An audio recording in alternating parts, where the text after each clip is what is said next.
In today's video, I want to talk about the upcoming banner with Smart Falcon and the Super Creek and Tazuna banner that is set to release on the 11th of August. We're going to look into Smart Falcon. Is she worth it? What is she good at? What does she do?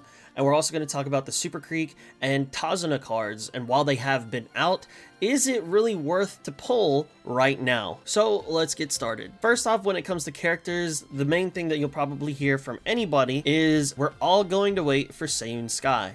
Well, why is that?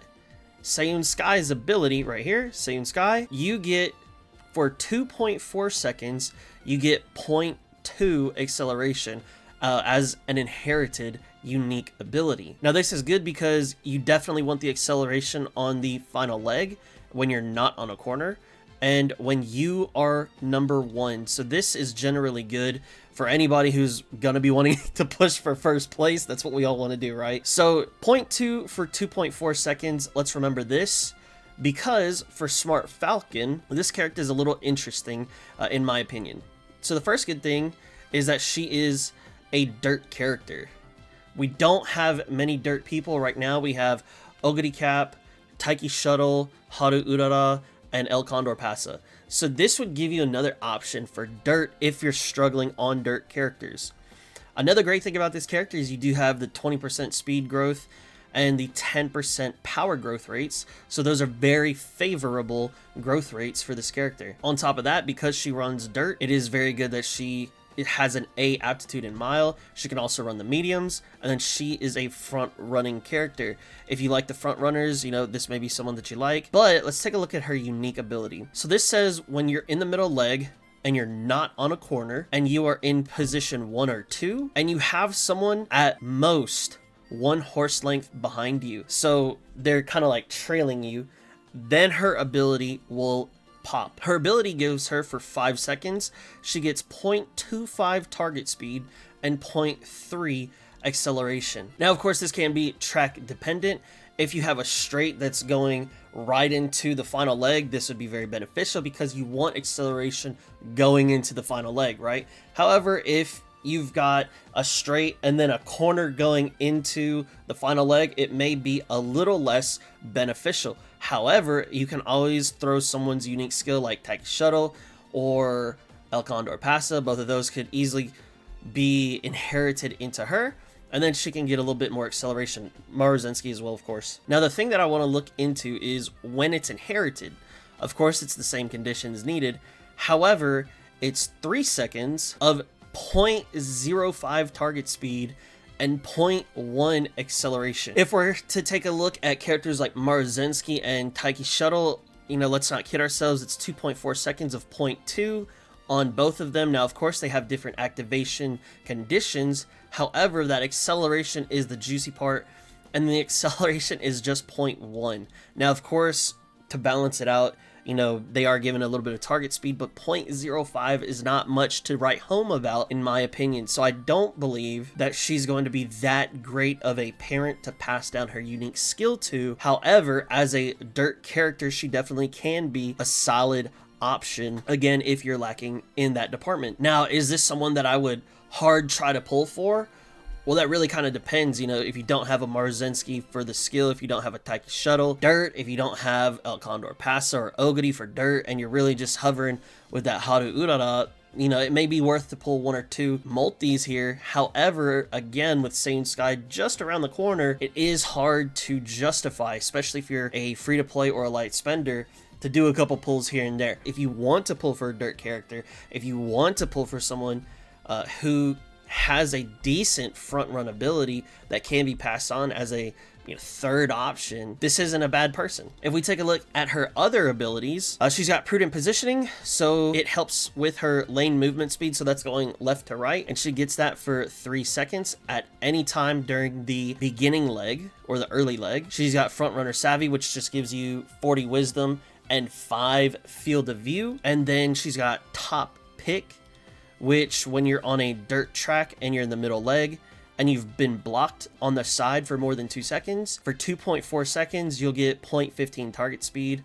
Again, not really crazy. However, one thing that I've noticed, and this may just be with my own front runners, just due to lack of stats or something, once it starts going into that final leg, for some reason, if they just don't have certain abilities or certain skills, they're immediately getting passed up. And it could be they're gassing out, you know, my CM characters aren't the greatest. It could be that they just don't have the skills to give them that acceleration to get them to that top speed. However, I will say, while these skills do come in the middle leg, I don't believe these to be bad, because it can at least help her keep her lead for a little bit longer. And then if she has additional acceleration skills going into the final leg, that can really keep her juicing to get her into first place and stay in that first place area. So I genuinely don't believe that these skills are terrible. However, it is just top speed and it's not acceleration. But with her unique, if this top pick procs around the same time as her unique, she could be picking up speed fairly quickly. Her potential skills, we've got wet conditions, you get extra power,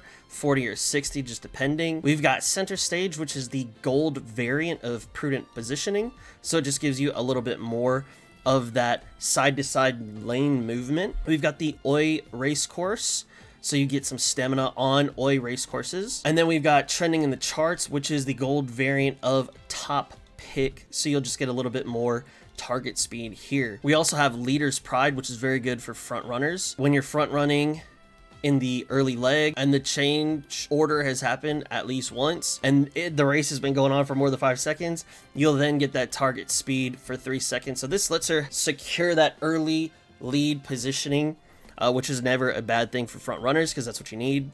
You'll also get top pick, Kawasaki racetrack, and then you've got promising omen. Now this one is interesting. I kind of do like this skill.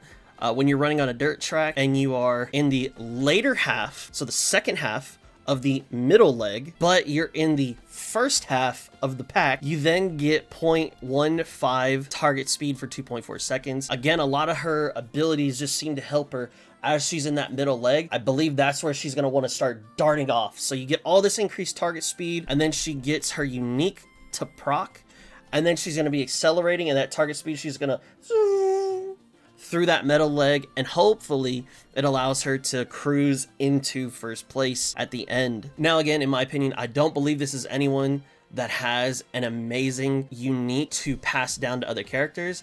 I do believe she's a solid dirt choice if you don't have anybody else. But would I go and say, yeah, you should do a rotation on this, or you should go balls to the walls? No, I don't believe that this would be that kind of character. Now, talking about the Super Creek support card, it's no secret the Super Creek card is very strong, but what is she good at? What is she used for? One of the big things is that she's got Swinging Maestro. It's a beautiful stamina recovery skill. It works on any random corner, and it's just an instant effect. You get that stamina. We all like that. We all love that. You do get ramp up, which could be good. Farm conditions, just depending. And then home stretch haste, 50-50 for me personally. Overall, it's a solid card. I don't think anybody would say that this is a bad card, but if you're going to pull for this, do be warned that in Scenario 2 and Scenario 3, this card starts to lose value. So as the days go on, this card is depreciating. But when we look at the future and you say, oh, Swinging Maestro is such a great skill, we're going to have other SSR cards that have this skill and other characters that automatically get this skill as well. And on top of that, we don't know how good these cards will be in the future, so it could be that Super Creek is already on her way out of the door. However, don't get this confused. When you're building champions meet characters for medium and long, she's still going to be your go-to, one of your go-to stamina cards. She's a very solid card. I don't want that to be misinterpreted. She's still going to be used there, but when it comes to the scenario itself, for Scenario 2 and Scenario 3, she's not really going to be an option that you're going to take. However, with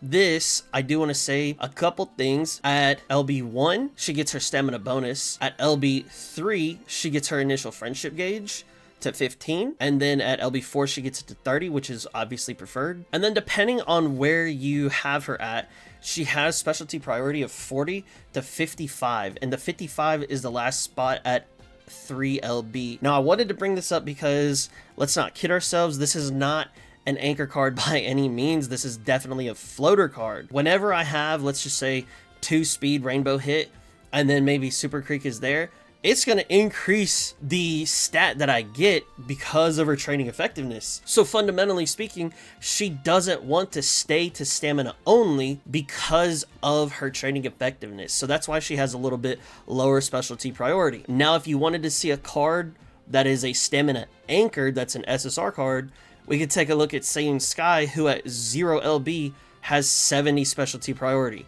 She's got no training effectiveness, but her friendship bonus is 25, so that's on the rainbow hit. This is just at 0 LB. You got 70. So you compare that to even at 4 LB, which would be max limit broken, you got 55 here. You know, you can't say that this is an anchor card. So just know that fundamentally, Super Creek is more of a floater card than she is an anchor card. So I would pull on this banner for one of two reasons.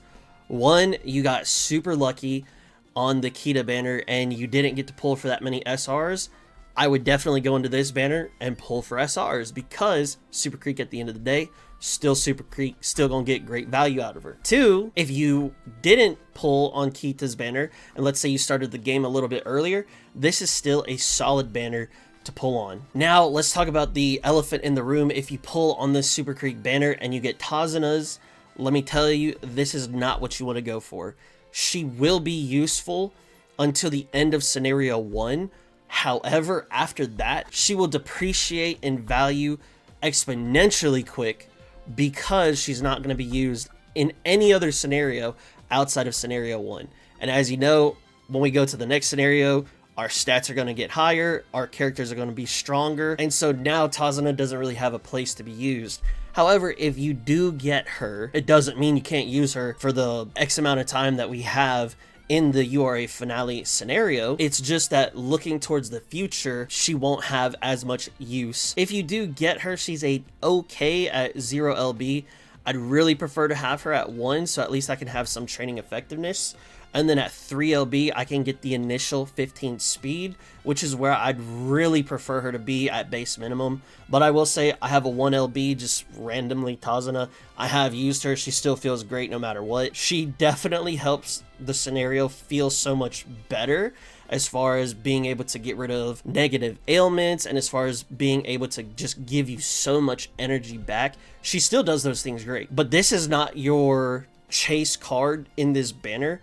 If anything, the chase card 100% is still going to be the Super Creek. I would not go into this banner saying, I want to pull Tazuna. If that's the case, please do not pull on this banner. There will be other cards that come out in the future. There will be other banners that come out in the future that will just be better instead of trying to chase after this Tazuna card. And that wraps up this video for the Smart Falcon analysis, banner, and the Super Creek / Tazuna. These are just my own thoughts about this. If you have different thoughts or if you have any suggestions of whether you should or should not pull, let me know down in the comments section below. Also, if you do like Uma Musume content, be sure to like and subscribe to the channel as it greatly supports me and I would appreciate it very much. I also want to give a special shout out to the channel members who are supporting me and the channel so that way I can continue making these for y'all. That's it for now. Be sure to check out the video above that the algorithm believes that you will enjoy, and I will catch you in the next one. Peace.